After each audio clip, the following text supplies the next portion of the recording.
உத்தரப்பிரதேச மாநிலத்தில் தேர்தல் பணிக்கு சென்ற பாதுகாப்பு படை வீரர்கள் 6 பேர் உயிரிழந்திருக்கிறார்கள். மிர்சாபூர் மாவட்டத்தில் தேர்தல் பணிக்கு சென்றபோது வெயில் தாக்கம் காரணமாக 6 பாதுகாப்பு வீரர்கள் உயிரிழந்திருக்கிறார்கள். கூடுதல் விவரங்களை வழங்குவதற்காக மூத்த செய்தியாளர் கணபதி இணைந்திருக்கிறார். கணபதி, தேர்தல் பணியில் இருக்கும் 6 பாதுகாப்பு வீரர்கள் வெயில் காரணமாக உயிரிழந்திருக்கிறார்கள். வெயில் எந்த அளவில் பதிவாகி இருக்கிறது? பாதிக்கப்பட்ட மற்றவர்களின் நிலை என்ன? வட இந்தியா முழுவதுமே கடந்த சில நாட்களாக கடும் வெயில் பதிவாகி வருகிறது. பல இடங்களிலே 50 டிகிரி செல்சியஸ் வரை வெயில் பதிவாகி வரும் நிலையிலே சில இடங்களிலே மிகவும் அதிகமாக இருந்து வருகிறது. வெப்பத்தின் தாக்கம் மிகவும் அதிகமாக உள்ளதாக பல்வேறு இடங்களிலிருந்து புகார்கள் வந்து கொண்டிருக்கின்றன.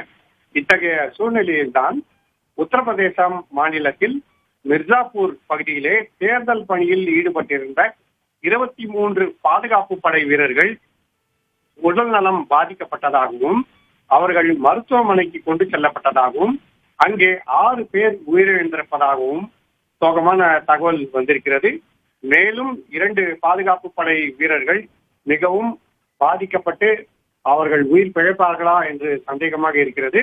இவர்கள் அனைவருக்குமே மிகவும் அதிக காய்ச்சல் மற்றும் அவர்களுடைய பிளட் பிரஷர் மிகவும் அதிகமாக இருந்ததாக மருத்துவர்கள் தெரிவித்திருக்கிறார்கள்.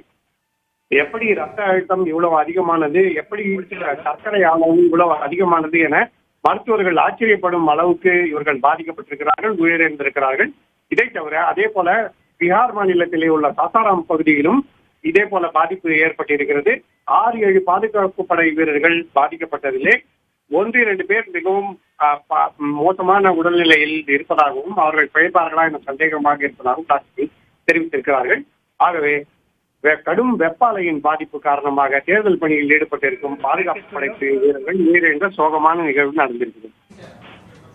வட மாநிலங்களில் அண்மை காலமாக வெயில் கடுமையாக பதிவாகி வரும் நிலையில் உத்தரப்பிரதேசத்தில் தேர்தல் பாதுகாப்பு பணிக்காக சென்ற 6 பாதுகாப்பு வீரர்கள் வெயிலின் தாக்கத்தால் உயிரிழந்த சோகம் நடந்திருக்கிறது. அது குறித்த விவரங்களை வழங்கியதற்கு நன்றி கணபதி.